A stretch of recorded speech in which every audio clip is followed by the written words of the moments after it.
नमस्कार, मैं एसके राजीव और इस वक्त आप बिहार विधानसभा सीधा लाइव देख रहे हैं। दरअसल में आज बजट सेशन था बिहार विधानसभा का और आज बिहार सरकार के वित्त मंत्री सम्राट चौधरी ने विधिवत सदन में बजट पेश किया। लगभग 40 मिनट तक सम्राट चौधरी ने न सिर्फ बजट के विषय में बताया सदन को, बल्कि यह बताने की भी कोशिश की कि इस बार का जो बजट है वह 3.15 लाख करोड़ रुपए का बजट है। यानी कि इस बजट से न सिर्फ बिहार वासियों की उम्मीदें बढ़ेंगी बल्कि बिहार विकास के मामले में और ज्यादा रफ्तार पकड़ेगा। और इस वक्त हम विधानसभा में हैं। पहले आपको हम दिखा दें कि विधानसभा का नज़ारा हम चाहेंगे कि कैमरामैन जो है वो आपको सुनो दिखाएं कि यही विधानसभा है जहां पर अब से थोड़ी देर पहले जो है वो बजट पेश किया गया है। हालांकि अमूमन चूंकि मैं 2008 से विधानसभा को कवर कर रहा हूं, तो अमूमन जो बजट पेश किया जाता था तो उस समय सत्ता पक्ष और विपक्ष दोनों के जो एमएलए होते थे, मंत्री होते थे, वो ये सदन के भीतर मौजूद रहते थे। लेकिन इस बार की जो स्थिति थी वो बड़ी अजीबोगरीब थी। इस बार सदन में बजट तो पेश किया गया, लेकिन विपक्ष जो है उसके विधायक लगभग ना के बराबर थे। तेजस्वी यादव मौजूद थे, लेकिन आरजेडी, कांग्रेस और वाम दल के विधायकों की संख्या जो है वो काफी कम थी। जबकि विपक्ष जो है वो बिहार में काफी मजबूत है अभी फिलहाल। और जब सम्राट चौधरी बजट भाषण दे रहे थे उस समय कई बार उनको टोका टोकी की गई विपक्ष के द्वारा, और जब विधिवत बजट सेशन खत्म हुआ तो बिहार के मुख्यमंत्री नीतीश कुमार ने उठ करके सम्राट चौधरी को गले लगा लिया। ये भी पहली बार देखने को मिला है कि मुख्यमंत्री किस तरीके से उठ करके और सम्राट चौधरी या फिर जो वित्त मंत्री होते हैं उनको पहली बार सदन में उन्होंने गले लगाया। चूंकि मैं 2008 से, मैंने आपको बताया कि 2008 से मैं लगातार इस हाउस को कवर कर रहा हूं, तो एक बड़ी अजीबोगरीब स्थिति थी। हालांकि सम्राट चौधरी ने सैल्यूटेशन दिया, अभिवादन दिया मुख्यमंत्री को और धन्यवाद भी मुख्यमंत्री का ज्ञापित किया कि मुख्यमंत्री के मार्गदर्शन में, मुख्यमंत्री के सहयोग से जो है उन्होंने विधिवत इस बजट को पेश किया। और एक चीज जानकारी आपको ऐसे होगी भी कि कोई भी, चाहे वो केंद्र सरकार हो या फिर प्रदेश की सरकार हो, जब बजट बनता है और जब उसकी फाइनल ड्राफ्टिंग होती है तो वो फिर मुख्यमंत्री के पास जाता है प्रदेश में, और जब केंद्र में बजट बनता है तो फिर वो प्रधानमंत्री के पास जाता है और फाइनल मुहर जो है वो प्रधानमंत्री और फिर प्रदेश में मुख्यमंत्री लगाते हैं। तो निश्चित तौर पर जो बजट पेश किया जाता है उसकी पूरी जानकारी जो है वो मुख्यमंत्री के पास होती है, प्रधानमंत्री के पास होती है, और उसके बाद उस बजट को फाइनल जो है वो सदन के भीतर, सदन के पटल पर जो है वो रखा जाता है। हालांकि आज के बजट में कई चीजें काफी महत्वपूर्ण देखने को मिली। एक तो ये कि सबसे ज्यादा जो खर्च है वो शिक्षा पर किया जाएगा। लगभग 60 करोड़ से ज्यादा की राशि जो है वो शिक्षा विभाग को दी गई है। इसके अलावे लगभग 20 करोड़ से ज्यादा की राशि जो है वो स्वास्थ्य विभाग को दी गई है। और आपको जान करके बड़ी हैरानी होगी कि नीतीश कुमार के विषय में यह कहा जाता है कि वो महिलाओं के लिए काम करते रहे, और बिहार देश का पहला ऐसा प्रदेश है जहां पर कि 35% जो आरक्षण है वो महिलाओं को, यानी कि आधी आबादी को दी गई है। आज भी कुछ महिलाओं की एम्पावरिंग वीमेन, यानी कि महिला सशक्तिकरण को लेकर के आज के भी बजट में काफी कुछ देखने को मिला, और महिलाओं को, वीमेन को एम्पावर्ड करने की कोशिश जो है वो सरकार के स्तर पर की गई। उसके कई उदाहरण भी दिए गए कि बिहार में जो महिलाएं हैं उनके लिए अब अलग से टॉयलेट की व्यवस्था करवाई जाएगी, वो सिर्फ महिलाओं के लिए होगी। राजधानी से लेकर के बिहार के अलग अलग जिलों में अनुमंडल स्तर पर। इसके अलावा जो महिलाएं हैं वो जब बस में सफर करेंगी तो ड्राइवर से लेकर के कंडक्टर तक जो है वो महिला ही होंगी, और महिलाओं के लिए स्पेशल बस भी चलाया जाएगा। इतना ही नहीं, जो छात्रवृत्ति जो योजना है सरकार की उसको बढ़ा करके डबल किया गया है। तो कई तरह की स्कीम जो है उसकी लॉन्चिंग आज विधिवत सम्राट चौधरी ने सदन के भीतर जो है वो बजट के माध्यम से, घोषणा के माध्यम से करने की कोशिश की है। लेकिन क्या वाकई में यह चुनावी बजट है? क्योंकि विपक्ष तेजस्वी यादव अब से थोड़ी देर पहले मीडिया से बात कर रहे थे तो उन्होंने कहा कि भाई बजट तो कुछ है ही नहीं। उन्होंने जो पुरानी ड्राफ्टिंग की थी उसी ड्राफ्टिंग को हुबहू सदन में जो है वो पढ़ दिया गया। यानी कि ये तेजस्वी यादव इस बजट का क्रेडिट खुद को लेना चाह रहे हैं, और यह बता रही है विपक्ष कि भाई चूंकि ये चुनावी वर्ष है लिहाजा लॉलीपॉप जो है वो जम करके देने की कोशिश की गई है। और इस बीच हमारे साथ बात करने के लिए मौजूद है अंशु। चूंकि अंशु तेजस्वी को कवर कर रहे थे तो हम अंशु से समझेंगे कि वाकई में तेजस्वी यादव ने क्या कुछ कहा बजट को लेकर के। अंशु, सदन के भीतर मैं कवर कर रहा था, सदन के बाहर आप कवर कर रहे थे, तो तेजस्वी यादव के प्रेस कॉन्फ्रेंस को आपने अभी कवर किया। तेजस्वी यादव ने इस बजट को लेकर क्या कुछ कहा है? बिल्कुल सर, तेजस्वी यादव जब मीडिया को संबोधित कर रहे थे उन्होंने कहा जो भाई आप बस चलाने की बात कर रहे हैं, लेकिन कितना बस चलाएंगे इसका आंकड़ा आप नहीं दिए। आप महिलाओं के लिए बात कर रहे हैं, लेकिन आरजेडी जो है शुरू से ही घोषणा कर चुकी है जब हम सरकार में आएंगे तो माँ बहन योजना जो है सबसे पहला हम लोग का काम यही होगा, सभी माँ बहन के जो खाते में है वो हम लोग ट्रांसफर करेंगे। बिजली सब्सिडी की बात हम लोग कर रहे हैं, आप लोग बिजली सब्सिडी की कहाँ बात कर रहे हैं? कई किसान हैं जो बिजली सब्सिडी नहीं मिलने के कारण ढंग से खेती नहीं कर पाते हैं। तो तेजस्वी यादव का ये था जो मतलब जैसे आप कह रहे हैं जो बहुत सारा चीज़ जो है चुनावी वर्ष को देखते हुए कई ऐसे जो घोषणाएं हैं वो सम्राट चौधरी के द्वारा किया गया है, लेकिन नेता प्रतिपक्ष होने के साथ तेजस्वी यादव ने इस बजट को जो है नकारा है। उन्होंने कहा है जो बस वही घिसा पिटाया हुआ चीज़ जो हम लोग सुनते आए हैं वही सुनते आ रहे हैं, ना कहीं रोजगार का जिक्र है जो हम इतने साल में हम चुनावी वर्ष है तो हम इतना रोजगार देने जा रहे हैं, ना सिर्फ कैंसर अस्पताल बेगूसराय में बनाए जाने की बात की गई है, लेकिन क्योंकि कैंसर के मरीज की संख्या वहाँ पर ज़्यादा है तो कहा गया वहाँ पे बनाया जाएगा, लेकिन इसका सही आकलन भी नहीं है। स्वास्थ्य के क्षेत्र में तो अंशु ये कहा गया कि भाई बेगूसराय में चूंकि कैंसर की पीड़ित की संख्या ज़्यादा है, लेकिन स्वास्थ्य के क्षेत्र में 20 करोड़ से ज़्यादा की राशि जो इन्वेस्ट की गई है। पीपीपी मोड में मेडिकल कॉलेज जो है वो खोले जाएंगे, प्राइवेट कॉलेज अलग खोले जाएंगे, सरकारी कॉलेज तो खुले रहे हैं। इसके बाद जहाँ तक मुझे मैं सदन में भीतर था सुन रहा था कि 125 जगहों पर जो है वो अनुमंडल में अलग से अस्पताल खोला जाएगा, जो अमूमन आप देखते होंगे कि गांव लेवल पर जो है पहले प्रखंड लेवल पर जो अस्पताल खोले जाते थे तो उसकी भी घोषणा की गई है। तो स्वास्थ्य के क्षेत्र में तो सरकार ने अच्छा बजट पेश किया। बिल्कुल, अगर सरकारी दृष्टिकोण से देखें तो लोक लुभावना बजट है सर, आप सही कह रहे हैं, लेकिन नेता प्रतिपक्ष कैसे उसका तारीफ करेंगे? क्योंकि उनको तो अपना एजेंडा के साथ चुनाव लड़ना है, चुनाव में जाएंगे वो। बिल्कुल आप जो कह रहे हैं कई ऐसे घोषणाएं हैं, अगर सच में इतनी बात हो जाए स्वास्थ्य में, शिक्षा में, तमाम क्षेत्रों में सुधार देखने को मिलेगा।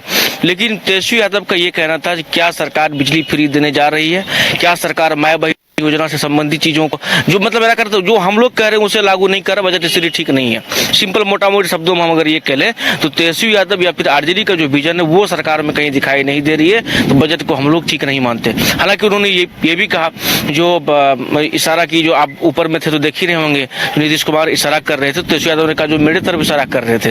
हम खाना खाने के बाद जो है मतलब क्या तो उन्होंने कहा जो मतलब चिलगम या पिल्स कुछ कहा उन्होंने, जो वो हम लिए हुए थे उसको हम चिबा रहे थे, तो उन्होंने मेरे तरफ इशारा किया। तो नीतीश कुमार जी की ये आदत है, जिसको भी देखते हैं तो इशारा करते हैं। सम्राट चौधरी का भी अगर पीठ थपथपाया है तो कोई इसमें बड़ी बात नहीं, वो तो सबको कहते, जब हम थे साथ में तो वो यही कहते थे जो अब कुछ है आप ही लोगों को देखना है, आप ही लोगों को आगे बढ़ाना है। तो सम्राट जी है तो उनको वो कह रहे हैं, लेकिन कब वो क्या कहेंगे क्या नहीं करेंगे इसकी कोई। यादव ने कहा कि भले ही बजट पेश कर दिया गया हो लेकिन नीतीश किसी के अपने नहीं। हाँ, नीतीश किसी के अपने नहीं, बिल्कुल ये कहा जो जब हम थे तो हमको बोला जा रहा था, आज सम्राट जी है तो उनको बोला जा रहा है। इन सब बातों को ज्यादा ध्यान देने गौर करने की जरूरत नहीं है, वो सदन में हमको इशारा कर रहे थे।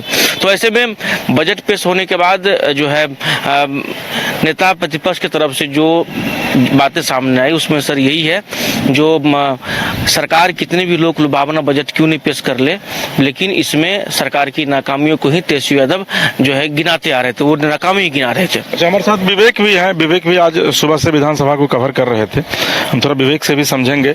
विवेक, सुबह से आप भी कवर कर रहे थे सदन को। बजट में कहा गया है कि 6 लाख युवाओं को जो है वो रोजगार सरकार इस चुनावी वर्ष में देगी, और आपको याद होगा कि जब आज से 3 दिन पहले गवर्नर यहाँ पर दोनों सदन को संबोधित कर रहे थे तो उन्होंने भी यह चीज कहा था कि 12 लाख लोगों को यहाँ पर युवाओं को रोजगार जो है वो दिया जाएगा, जिसमें कि 6 लाख से ज्यादा लोगों को रोजगार दिया जा चुका है। आपको लगता है कि रोजगार के माध्यम से सरकार जो है वो कहीं ना कहीं से युवाओं को साधने की कोशिश कर रही है? जी बिल्कुल, सरकार जो है युवाओं को लेकर लगातार, तेजस्वी यादव भी युवाओं की बात करते हैं, तो ऐसे में सरकार जो है कोई कोर कसूर नहीं छोड़ना चाहती है कि तेजस्वी यादव का जो कोर वोट बैंक हो, चाहे जो युवा की जो बात करते हैं, तेजस्वी यादव अपने आप को युवा कहते हैं, तो उनका जो हो कि सरकार हर एक संभव जो है वो युवाओं के लिए काम कर रही है। देख रहे हो कि 3 लाख 17 हजार के करीब जो है बजट पेश किया गया, जिसमें 17,000 करोड़ हजार के करीब जो है बजट पेश किया गया। उसमें जो सबसे ज़्यादा अधिक है जो शिक्षा पे जोड़ दिया गया है, शिक्षा पे भी, और जो रिक्त पद हैं वो रिक्त पद जल्द बहाली भी की जाएगी, उसको लेकर जोड़ दिया गया है। और ऐसे में जो सुबह जो देख रहे थे बिहार विधानसभा विधानसभा में या बिहार विधान परिषद में दोनों जगह जो पेंशन को लेकर चर्चा हो रही थी कि जो दो बजट जो अभी वृद्धा पेंशन और विधवा पेंशन जो 400 मिलता है उसको बढ़ाने की बात हो रही थी, उस पर भी चर्चा हुई है। लगती है संभवतः जो है बढ़ाने की, उसको बढ़ा के डबल करने की बात हुई है। क्योंकि मैं सदन के भीतर था विवेक, सम्राट चौधरी ने कहा है कि जो विधवा पेंशन जो या फिर जो बुजुर्ग लोगों को जो पेंशन मिल रहा है उसको बढ़ा करके डबल किया जाएगा। बिल्कुल, उससे अगर उसको बढ़ाकर डबल किया जाता है, बजट में तो चर्चा नहीं हुई है, लेकिन अगर बढ़ाकर वो डबल किया जाता तो सरकार जरूर है कि तेजस्वी यादव के जो सपने हैं उस पर पानी फेर सकते हैं। क्योंकि तेजस्वी यादव 8 तारीख को महिलाओं के लिए महिला दिवस है उस दिन, और महिलाओं के सम्मान के लिए एक सभा करने जा रहे हैं बापू सभागार में, जिसमें माई बहन मान योजना के तहत जो योजना का जो घोषणा की है उस घोषणा को वहाँ चर्चा करेंगे। 5 तारीख को युवाओं के साथ चौपाल करने वाले हैं, और ये साथ ही अब उस पर कह सकते हैं कि तेजस्वी यादव को सपने पर पानी जरूर फिरी है। कल तेजस्वी यादव बजट आज पेश होना, कल तेजस्वी यादव प्रेस कॉन्फ्रेंस करते हैं। एक दिन अगर नेता प्रतिपक्ष होकर एक दिन पहले अगर बजट को लेकर प्रेस कॉन्फ्रेंस करते हैं तो जरूर है कि उनको भनक मिल गई है कि बजट में क्या ये तो विवेक सिस्टम पर एक सवाल खड़ा हो रहा है कि बजट पेश होने से पहले ही अगर बजट की कॉपी नेता प्रतिपक्ष के पास पहुंच जा रही है तो निश्चित तौर पर सरकार का जो सिस्टम है, सरकार की जो ब्यूरोक्रेसी है उसमें कहीं ना कहीं से लपसीज है। आपको और बता दें कुछ बड़ी खबर कि बिहार में 534 प्रखंडों में से 358 प्रखंडों में अंगीभूत राजकीय डिग्री महाविद्यालय नहीं है। वहां पर इसको खोला जाएगा, एक डिग्री कॉलेज जो है वो महाविद्यालय जो है वो खोला जाएगा। उसमें सरकारी और निजी यानी पीप मोड में जो है वो खोला जाएगा। इसके अलावा कई निजी मेडिकल कॉलेज जो है वो संचालित किए जाएंगे। पीपीपी मोड में सरकारी मेडिकल कॉलेज खोले जाएंगे। तो ये बिहार में कम से कम जो नीट की तैयारी कर रहे हैं छात्र उनके लिए निश्चित तौर पर ये एक अच्छी और एक बड़ी खबर है। इसके अलावा अनुमंडलीय अस्पताल के अतिरिक्त एक अन्य रेफरल अस्पताल जिसकी मैं चर्चा भी कर रहा था कि लगभग 125 जगहों पर रेफरल अस्पताल खोले जाएंगे ताकि स्वास्थ्य व्यवस्था को जो है वो ठीक की जा सके। इसके अलावा लोक स्वास्थ्य प्रावधान संवर्ग का सृजन किया जाएगा। कई एयरपोर्ट जो है वो खोले जाएंगे। और पूर्णिया में जब अमित शाह देश के गृह मंत्री थे तो उन्होंने घोषणा की थी पिछली सरकार में कि अमित शाह जो है वो वहां पर पूर्णिया में एयरपोर्ट जो है उसको विधिवत खोला जाएगा। तो आज सदन में सरकार ने यह कहा है वित्त मंत्री ने कि अगले 3 महीने में पूर्णिया में जो है वो एयरपोर्ट जो है वो बनकर तैयार हो जाएगा। साथ ही भागलपुर के बाद सुल्तानगंज जो है वो भागलपुर के बगल में सुल्तानगंज है, बहुत ही महत्वपूर्ण जगह है। वहां पर ग्रीन एयरपोर्ट जो है वो वहां पर खोला जाएगा सुल्तानगंज में। तो भागलपुर में चूंकि पहले से एक बड़े एयरपोर्ट खोलने की तैयारी थी, तो क्या वहां पर जो खोला जाएगा तो क्या उसके पीछे की वजह यह होगी कि अब भागलपुर के एयरपोर्ट को क्या छोटा किया जाएगा। सहरसा में भी जो है वो एयरपोर्ट खोलने की बात हुई है। तो बिहार के लगभग 8 जिलों में छोटे छोटे एयरपोर्ट जो है वो खोलने की घोषणा जो है वो आज की गई है और उसके लिए विधिवत फंड जो है वो एलोकेट कर दिया गया है। तो ये भी एक बड़ी खबर है। इसके अलावा अनुसूचित जाति जनजाति के लिए जो है वो अलग से फंड का प्रावधान किया गया है ताकि जो वो लोग जो पिछड़े हुए हैं उनको किस तरीके से और विकास की यानी फिर जो ये विकसित जो प्रदेश होगा उसमें किस तरीके से उनको शामिल किया जा सके, खड़ा किया जा सके। अनुसूचित जाति छात्रावास अनुदान योजना अंतर्गत छात्रावास अनुदान की वर्तमान दर 1000 रुपये प्रति माह को दोगुना कर 2000 रुपये प्रति माह कर दिया जाएगा। तो कई देखिए लोक लुभावन घोषणाएं। हमारे साथ महीप भी हैं, महीप भी सुबह से विधानसभा को कवर कर रहे थे। महीप, आप सुबह से लगातार विधानसभा को कवर कर रहे हैं।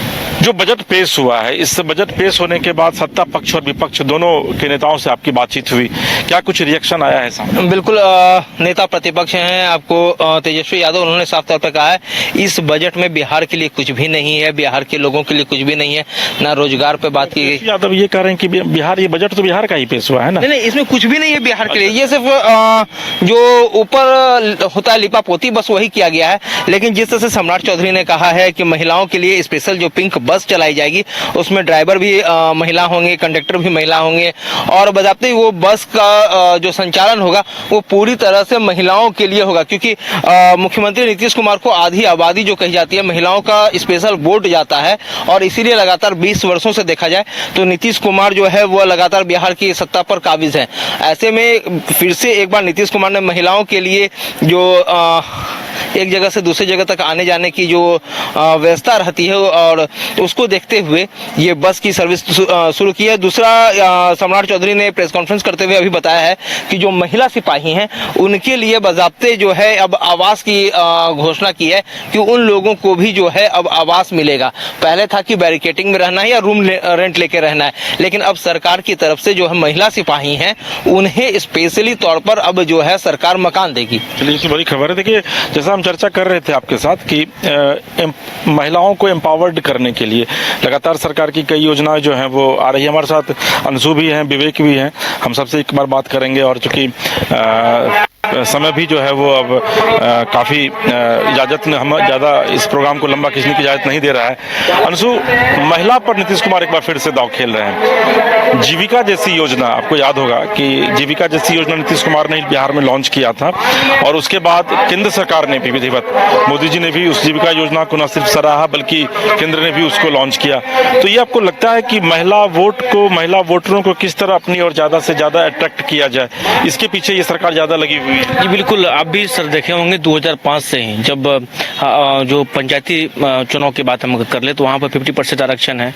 उसके बाद जो पुलिस में आपको आरक्षण दिया गया, उसके बाद अब कहीं न कहीं जो महिला के लिए बस चलाए जाने की बात है, ये भी एक बड़ा मतलब कह सकते हैं जो एक चुनावी के रूप में एक बड़ा जो है दांव खेला गया। अगर आप कल्पना कीजिए, अगर प्रत्येक जिला में अगर इस तरह की बस की व्यवस्था की जाती है जहाँ पर कि महिला ही बस का ड्राइवर हो, महिला ही बस का कंडक्टर हो और महिलाओं के लिए जो है बस की सुविधा चलाई जा रही हो, तो एक बड़ा पहल है। कहीं न कहीं ये एक बड़ा चुनावी रूप से कह सकते हैं जो इसमें एक बड़ा मतलब शगुफा छोड़ा गया है, जिसकी देखिए मैं भी देख रहा हूँ, विवेक मुझे बता रहे हैं कि 33% महिलाओं को नौकरियों में, स्टेट रोड ट्रांसपोर्ट कॉर्पोरेशन में महिलाओं को नौकरियों में 33% आरक्षण दिया जाएगा। इसके बाद देखिए सर, सबसे पहले अब यहाँ पे देख लीजिए तो बड़ी खबर है वाकई, मतलब 33% जो है जो भी मतलब स्टेट ट्रांसपोर्ट वगैरह का जो भी जॉब होगा, आपको पता है अंशु, उसमें महिलाएं ही ड्राइवर होंगी, महिलाएं ही कंडक्टर होंगी। राजीव सर, मैं ये कहना चाह रहा हूँ, इसके पहले भी नीतीश कुमार ने जो शराबबंदी कानून लागू किया था 2016 में, महिलाओं के कहने पर किया था। फिर महिलाओं को सशक्तिकरण करने के लिए जीविका योजना और अन्य योजनाएं चलाई थी। और अब जो नौकरी की बात की जा रही है, तो नौकरियों में भी जो 35% आरक्षण, जो प्योर तौर पर पहली बार बिहार ही ऐसा स्टेट रहा है जिसने साफ तौर पर महिलाओं को दिया है, चाहे वो सिपाही हो, शिक्षक हो या बिहार के अदर्स जो भी विंग हो, उसमें जो नौकरी की बात होती है उसमें सबसे ज्यादा अगर देखा जाता है तो महिलाएं ही होती हैं। और ट्रांसपोर्ट की बात आ गई है, जो आज सम्राट चौधरी ने साफ तौर पर कहा है कि 33% जो है वो अब बिहार ट्रांसपोर्ट डिपार्टमेंट में भी महिलाओं को आरक्षण दिया जाएगा, यानी कि ड्राइवर, खलासी, क्लीनर जो भी होंगे, सारे के सारे लोग, ऑपरेटर तक जो टिकट भी काटेंगे, सब महिलाएं होंगी।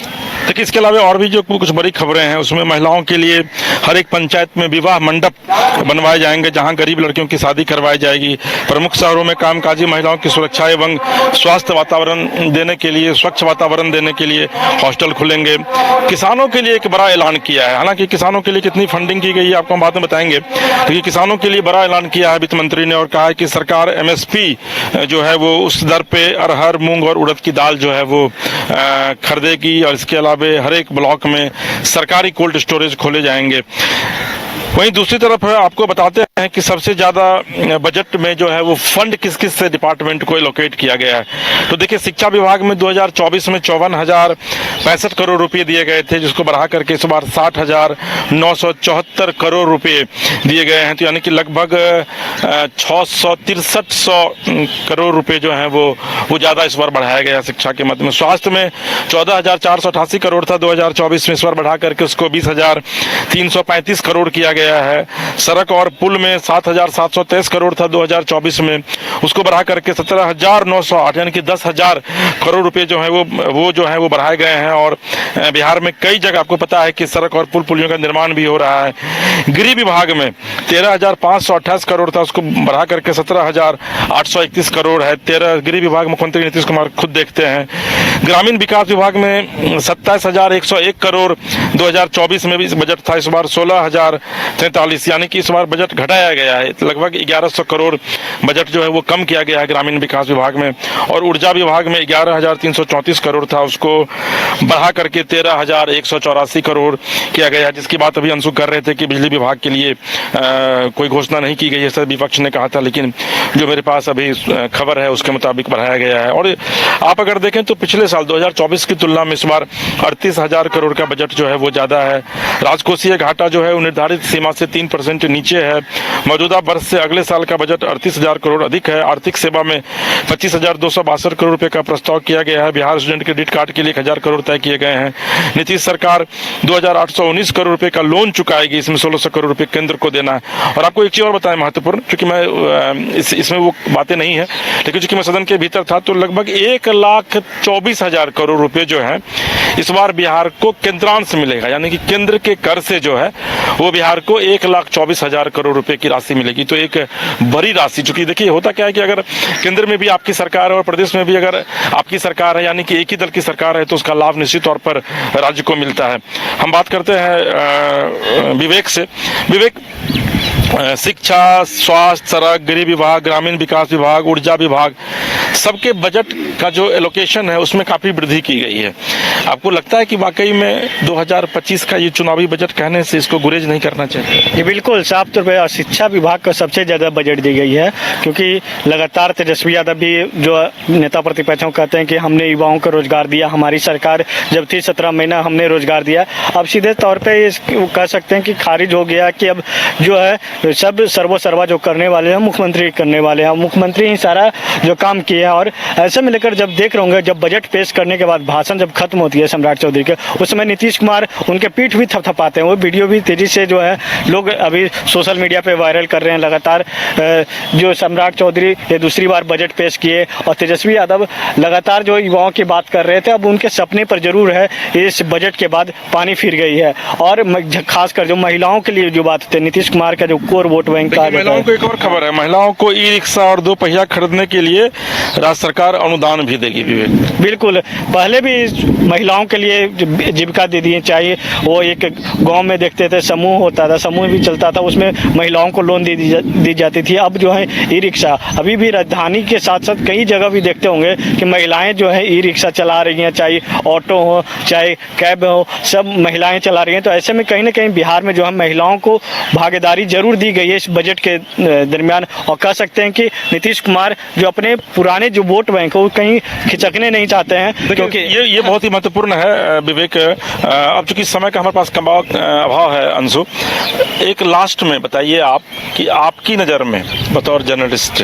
ये इस बजट को आप कितना समझे, और क्या वाकई में जो विपक्ष ये कह रहा है कि ये लोक लुभावन बजट है, चूंकि चुनावी वर्ष है, तो क्या वाकई में ये लोक लुभावन बजट है, या फिर सरकार नए फाइनेंशियल ईयर में, चूंकि नया फाइनेंशियल ईयर अप्रैल से शुरू होता है 1 अप्रैल से, उस फाइनेंशियल ईयर में सरकार वाकई में इस बजट को सरजमी पे उतारेगी? बिल्कुल सर, मैं कहना चाहूँगा जो तेजस्वी यादव कुछ भी कर लें अपनी, देखिए ठीक है विपक्ष में अपनी बातों को रखते हैं, माई बहन योजना हो चाहे बिजली हो, लेकिन आपने जितना अभी पढ़ा, जितना अभी बताया आपने, उसमें जितना सुनने के बाद ये लग रहा है जो सरकार जितना विपक्ष दाव चलेगी उससे पहले वो दाव चल के तैयार है। तो दाव का हर एक विपक्ष का हर एक दाव का काट जो है वो सत्ता पक्ष रख रही है, क्योंकि शराबबंदी महिलाओं का ही मांग है। बिहार पुलिस में, दरोगा में, बिहार पुलिस में महिलाओं को नौकरी का आरक्षण। अब आप देख लीजिए, कह रहे हैं जो स्टेट रोड ट्रांसपोर्टेशन है उसमें भी महिला ही खलासी, महिलाओं को रोजगार दिया जाएगा। आप कह रहे हैं महिला अगर ई रिक्शा वगैरह निकालती है उसके लिए लोन दिया जा रहा है। जीविका को देख ही लीजिए, तो कहीं से कोई तोड़ नहीं है नीतीश कुमार के। हाँ, ये बिहार बजट नहीं बल्कि महिला बजट हो गया ये। बिल्कुल, आप ये कह सकते हैं कि नीतीश कुमार फिर से जो है, यही हम कहना चाहेंगे, नीतीश कुमार जहाँ रहेंगे सरकार वहीं बनेगा, चाहे कुछ भी हो जाए। फिलहाल ये कहना थोड़ी जल्दबाजी होगी कि नीतीश कुमार जहाँ रहेंगे सरकार वहीं बनेगी। वहीं पर आपको क्या लगता है, वाकई में ये लोक लुभावन बजट है, जनता का बजट है, या फिर विपक्ष की निगाह से देखे तो ये पूरी तरीके से फेल है ये बजट? नहीं, बिल्कुल ये जो बजट है फेल नहीं कहा जा सकता है। महिलाओं के हितों को देखते हुए फिर से एक बार नीतीश कुमार ने चाल चला है। जिस तरह से पिछली बार आधी आबादी पर केंद्र थे और उसके केंद्रित किया था अपने बजट को, इस बार भी उन्होंने वही ट्रिक अपनाया है। और जो आधी आबादी है, ये मुझे कहने में कहीं भी गुरेज नहीं है कि वह खास तौर पर नीतीश कुमार को चाहती है और नीतीश कुमार को जिस तरह से इस बार फिर से फेस करके जो एनडीए के घटक दल हैं वो चुनाव में जाने की तैयारी कर रहे हैं, तो हो सकता है कि एक बार फिर से नीतीश कुमार आ जाए और इसी को लेकर जो है ये बजट पेश किया गया है। लेकिन अभी तो काफी लंबा समय है, 8 महीने का। लेकिन ये तैयारी इन्होंने दिख लिया ना कि हमने महिलाओं के लिए ये काम किया है, हमने महिलाओं को जो बिहार रोड ट्रांसपोर्ट है उसमें 33% आरक्षण दिया, इसके पहले भी महिलाओं को 35% आरक्षण दिया था। उसके अलावा जो क्या कहते हैं नौकरी की बात हो या ई रिक्शा की बात हो, यानी हर चीज में महिला सिपाही की बात कर लें, हर जगह महिलाओं को हमने जो है संरक्षण और आरक्षण दिया है, क्योंकि आधी आबादी पर जब तक कि नीतीश कुमार केंद्रित नहीं करें, अपने आप को केंद्रित नहीं करेंगे, तब तक उनका कहा जाता है कि बिहार में आना मुश्किल है। देखिए, नीतीश कुमार के विषय में एक बातें कही जाती है कि नीतीश कुमार भांप लेते हैं कि आने वाले वक्त में वक्त किस तरफ कब और किस वक्त करवट बदलेगा, ये नीतीश कुमार भांप लेते हैं। और यही वजह है कि 1990 के दौर को आप याद कीजिए, जिस समय लालू प्रसाद यादव की जब सरकार बनी थी तो नीतीश कुमार को चाणक्य कहा जाता था कि भाई चाणक्य ने विधिवत लालू प्रसाद यादव को सत्ता में, चाणक्य नीतीश रूपी चाणक्य जो है वो लालू यादव को सत्ता में लाए। अब देखिए, आज के बजट ने एक बार एक लंबी लकीर खींचने की कोशिश की है इस बजट के माध्यम से बिहार के मुख्यमंत्री नीतीश कुमार ने। हालांकि बजट चूंकि सम्राट चौधरी ने पेश किया है, लेकिन क्रेडिट मुख्यमंत्री को जाता है क्योंकि टीम लीडर हैं वो। और इसमें जो सबसे महत्वपूर्ण बात है कि अगर वाकई में बिहार के 50% महिलाओं को ये सरकार साधने की कोशिश करती है या फिर साध लेती है, तो यकीन मानिए कि 2025 की लड़ाई विपक्ष के लिए भारी पड़ सकता है। फिलहाल बिहार विधानसभा से अपने सहयोगी कैमरा पर्सन सोनू, अपने संवाददाता विवेक, अंशु और महीप के साथ इसके राजीव को दीजिए इजाजत, और तब तक के लिए आप देखते रहिए न्यूज़ 22 को। नमस्कार।